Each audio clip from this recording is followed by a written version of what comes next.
On the evening of July 3, 1999, the small town of Travelers Rest, South Carolina, carried the atmosphere of celebration. Independence Day was only hours away, and the air was alive with the anticipation of fireworks and gatherings. Streets were dotted with American flags, and neighbors prepared their yards for barbecues. It was the kind of town where everyone seemed to know each other, a quiet community on the outskirts of Greenville that rarely made national headlines. Amid this backdrop was 20-year-old Brooke Leigh Henson.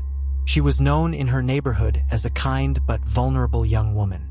Brooke had endured personal struggles during her teenage years, bouts of instability, family challenges, and choices that sometimes led her down difficult paths.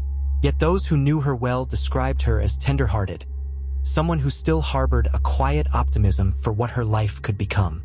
She had dreams of stability, of moving forward, of leaving behind mistakes and finding her footing in the world. Brooke lived with her parents in a modest home on Henderson Drive, a narrow street just off the main stretch of town. That night, her house became the center of a casual gathering. Friends and acquaintances filtered in and out, a handful of young people spending the summer evening together on the porch, trading cigarettes, drinks, and conversation. Nothing about it stood out as unusual. As midnight passed, the gathering thinned. The sound of distant fireworks echoed across the hills, and the warm July night carried the hum of crickets and cicadas. Brooke sat quietly for a time, observing more than speaking. She seemed restless, perhaps contemplative. Then, sometime after 2 a.m. on July 4th, she rose from her seat and stepped away from the porch. Those around her recalled no particular announcement, no statement of where she was going or who she might meet. She simply walked into the dark street, barefoot and unhurried, and disappeared into the night. It was an action that, in the moment, raised little alarm. Brooke was an adult, accustomed to coming and going as she pleased. Her friends assumed she needed air, or that she was heading to a nearby house. But as the minutes stretched into hours and the morning sun began to rise, the reality became undeniable. Brooke never returned. By sunrise, her absence was noted with unease. Family members expected her to appear back at home, perhaps tired from the late night, but she did not. As the morning unfolded into midday and her whereabouts remained unknown, concern escalated into fear. She had left behind no note, no explanation, and no belongings that suggested she intended to be gone for long. The context of her disappearance mattered. Travelers Rest was not a city where young women vanished without cause. It was small, intimate, and woven together by familiarity. If Brooke had chosen to leave on her own, someone would have likely seen her walking along the roads, catching a ride, or stopping in at a gas station. But no one reported a sighting. No one could confirm where she had gone once she stepped away from the porch. Her family began making calls, reaching out to friends who had seen her last, tracing her movements backward in hopes of finding a lead. They confirmed she had not taken a car and that no one had given her a ride. What was most unsettling was the simplicity of it all. A young woman walking away from her own front yard in the middle of the night, vanishing within a radius of just a few hundred yards from where she lived. That morning, the Henson family contacted authorities. The Greenville County Sheriff's Office received the missing person report and opened an investigation. But initially, there was hesitation. Adults often left voluntarily, officers explained. Young people, especially those with personal struggles, sometimes needed space. Yet for Brooke's family, this explanation rang hollow. She had left with nothing that suggested a deliberate plan. No wallet, no overnight bag, no contact with anyone to say she was leaving. The details of the last hours came under scrutiny. Who was at the gathering? What was said before Brooke walked away? Did anyone notice if she seemed troubled, or if she received a phone call or signal to meet someone? The answers were murky. Some accounts suggested she was upset about a minor disagreement. Others said she was simply quiet. None of it explained her vanishing. By nightfall on July 4th, the realization was inescapable. Brooke had been gone for more than 24 hours.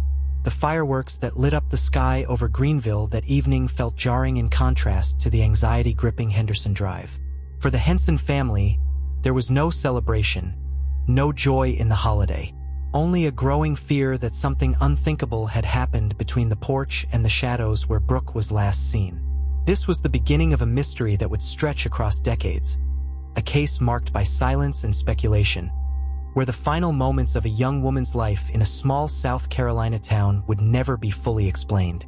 Brooke Leigh Henson stepped off her porch on July 4, 1999, and into a void that no one could account for. You're watching Trace of Evil, where we reveal true crimes, unsolved disappearances, and mysteries surrounding crime. Like and subscribe to watch more episodes from our channel. Let's get back into the story of Brooke Leigh Henson.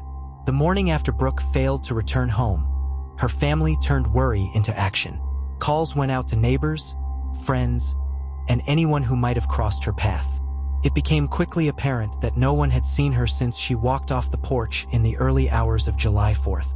By then, more than 12 hours had passed, and the silence around her movements was striking.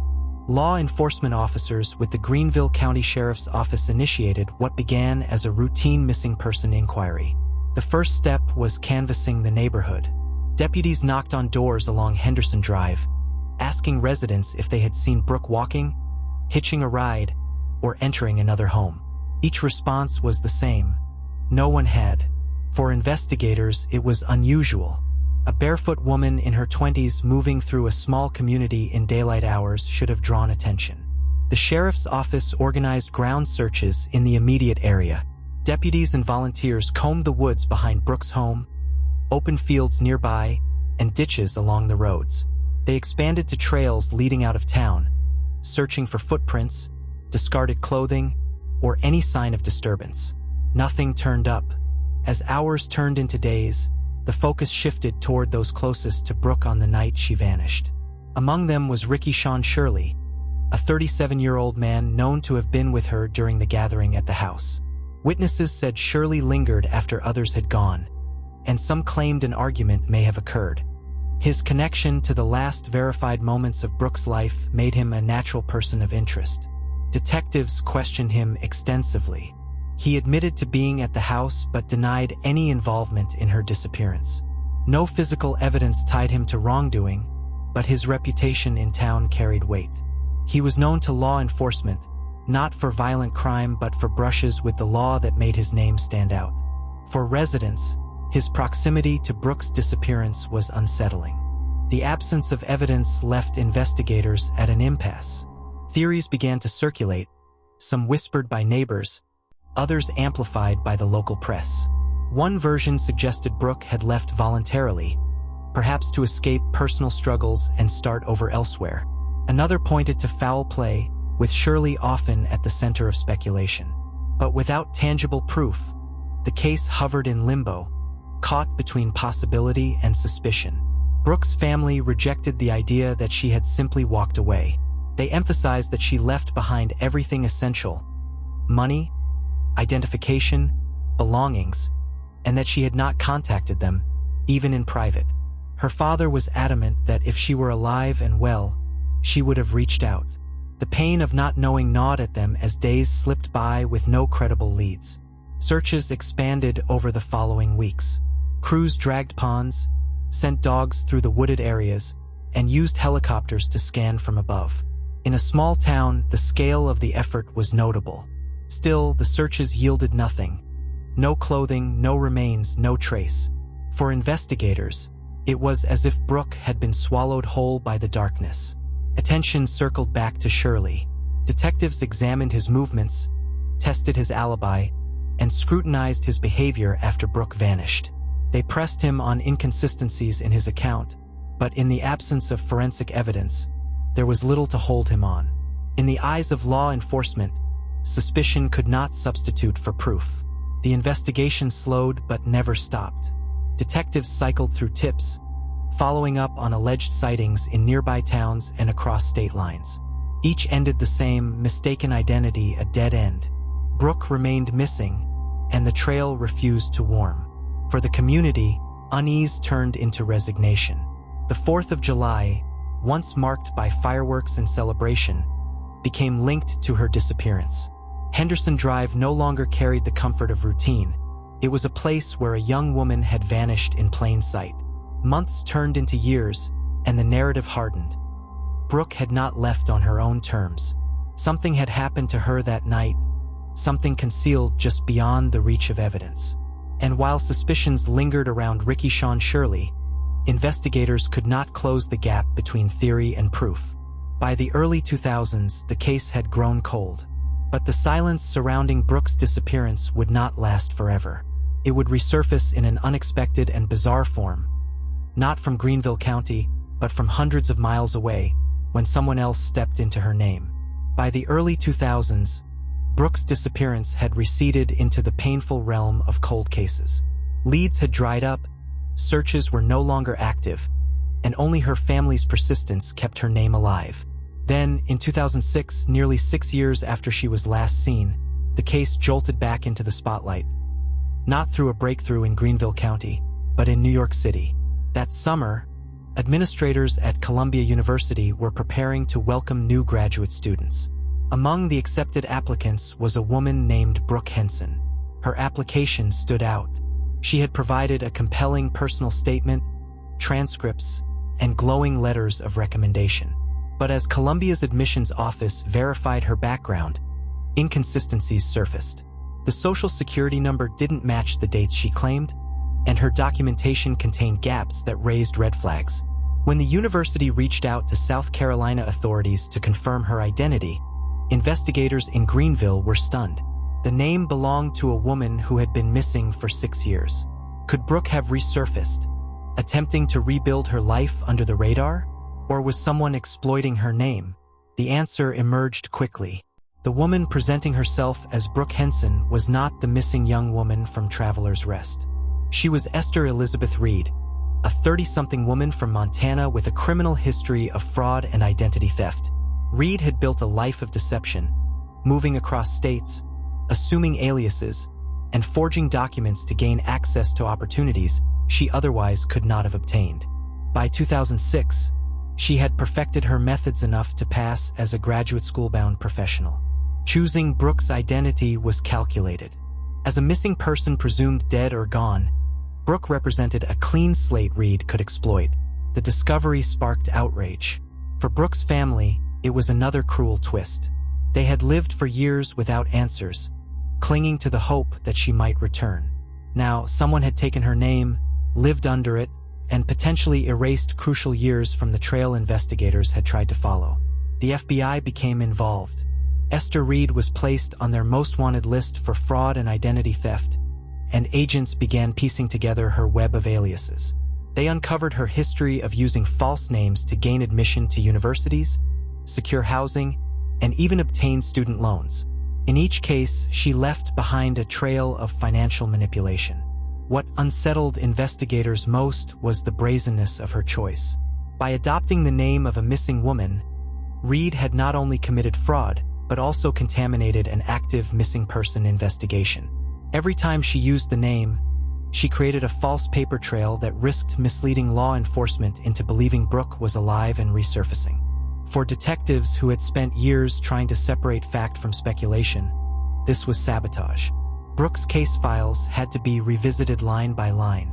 Investigators were forced to parse whether any of the leads they had chased since 2000 had been influenced by Reed's actions.